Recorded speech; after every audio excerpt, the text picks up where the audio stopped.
Hey everybody, I hope and pray you're doing well today. Today, as we are getting a word from the Word, our word for today is accountability.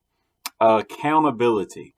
We talked previously about responsibility, even when we talked about Peter, and we have to understand that every action, we're going to be held accountable, and that's really in what we're talking about with Ezekiel. And it's, if you remember from yesterday, talking about the arrogance that the people had, that they thought that God's judgment wasn't going to come to them because they thought that they were better than that. They thought that, man, God hadn't done anything in so long, he's not going to do anything now.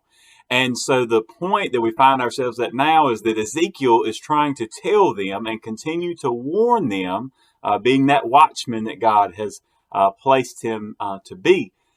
He now has, yesterday we talked about he kind of built up a little model city, and then he was destroying it, and he put up an iron plate between the city and himself, representing that wall that was between God and the city. And that God was basically at this point in time, he couldn't look at their sin anymore, and he was going to have to judge it. And so we find today in our passage in Ezekiel chapter 5, today. I do want to read the first four verses. So Ezekiel chapter 5, starting in verse 1, and says, "And you, son of man, take a sharp sword, take it as a barber's razor, and pass it over your head and your beard. Then take scales to weigh and divide the hair. You shall burn with fire 1/3 in the midst of the city, when the days of the siege are finished. And then you shall take 1/3 and strike around it with the sword, and 1/3 you shall scatter in the wind. I will draw out a sword after them. You shall also take a small number of them and bind them in the edge of your garment. Then take some of them again and throw them into the midst of the fire, and burn them in the fire. From there a fire will go out into all the house of Israel." Now, to just kind of set the stage, what he's talking about is now God is speaking through him. He's giving the explanation of what's going on, and he's saying that, look, a third. He's telling him to cut his hair, which for a priest, an Israelite priest, to shave his head and his beard, he was defiled. It was something that was a pagan practice that I know today. I'm not one to talk about shaving heads, right? It was a pagan practice, and it meant, great humiliation and grief and shame, and it was showing that essentially that God was ashamed of the sin of his own people. He was ashamed of the way that they were living. And just a side note, it is humbling and tragic that you and I, as believers, would make our Father feel ashamed of us because of the way that we're living our lives. But I want you to think about that. We'll come back to that in a minute.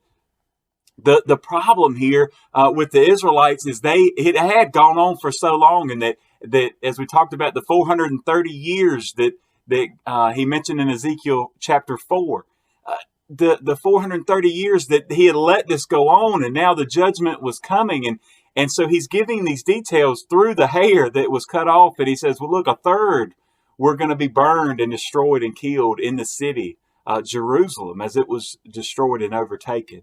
And another third would be killed by the sword. He's chopping up the hair, showing that they were going to be killed by the sword right outside the city. And then even a third were going to get away, but then he was going to have to drive a sword after them, and they were going to be put in captivity. Now, he does say, and if you didn't listen, you'll miss it, but there's a continual thread through Scripture that there's a remnant. There was a remnant, that those that still believed and still followed his commandments. And he says, look, take a third of those hair, take some of those hair, not a third, but take some of those that were driven away, and they were going to be saved. And some of these were going to be able to go back to the land, back to the promised land one day. But the problem is, he also says that even among those remnants, some of those were not going to be saved, because even the righteous were going to be judged among the unrighteous. Now, as we kind of fast forward to today, and we think, well, man, how are we going to apply this? I mean, you go down further, and there again, I encourage you to read this whole chapter and read along as we're going. But he basically tells them that, look, it's going to be so bad. The famine is going to be so bad. And God has said, I'm going to make it so bad on y'all that even cannibalism among family members was going to be present. That, I mean, people were going to be that hungry that they were willing to sacrifice their loved ones for a meal.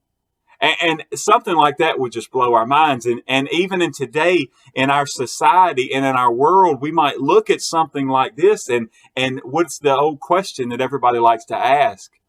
How can a loving God allow that to happen? And see, even at this time, we go back to yesterday just to think about that arrogance that they thought, well, no, a loving God would never allow us to be judged for our actions.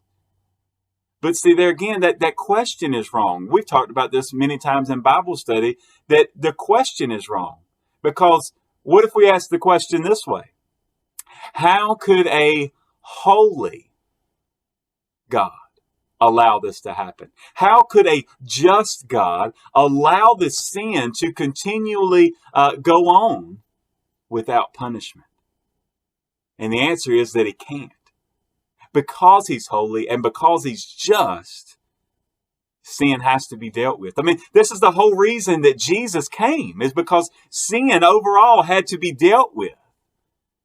And so it's everything is pointing us to Jesus. But that in his holiness and his justice, that the sin of Israel had to be dealt with here. And that's why it was so much. Now remember, at the same time, he's a loving and a patient God. And so it had taken this long. But finally, we see that, man, God in his fury and we could say his rage, not as an out of control, but in the fury that he has against his people because they have upset him so, because sin, when you understand just how holy God is, we begin to understand just how dark and dirty and pitiful our sin is. But here's part of the reason. This is going to bring us into accountability, and I'm going to tie it into us today.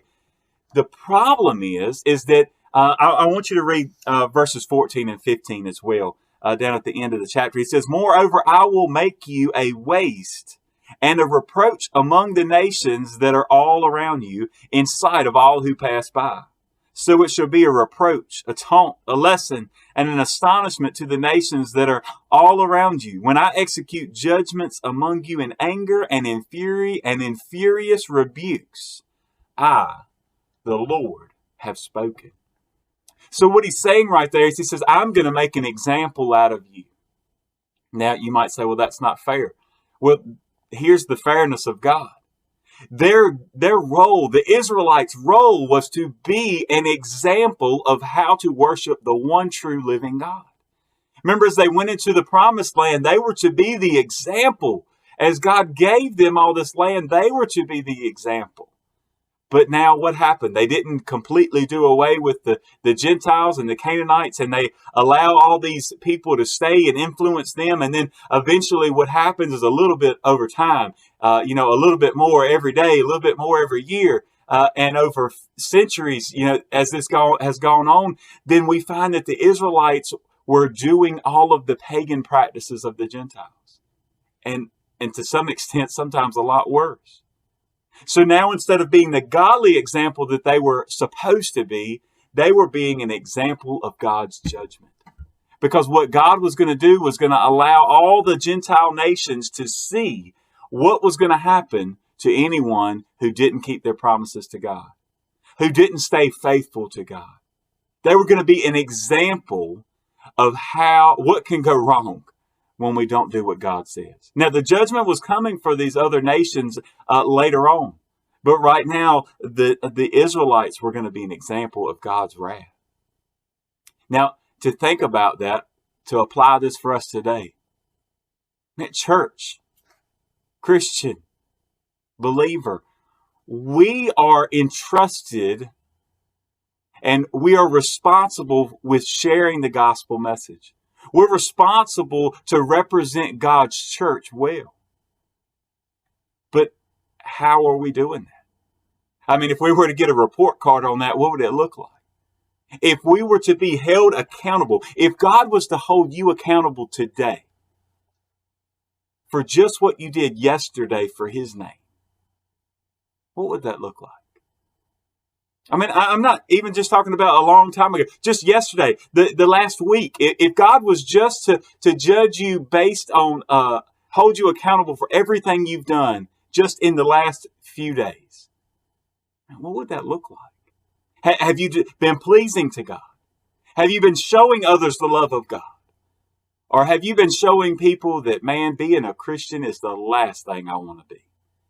And they don't live any different than I do. They just talk like a big game and they've got everybody fooled. See, the truth is that it doesn't matter who you have here, who you have fooled here on earth. We're never going to fool Him. And we're all going to be held accountable.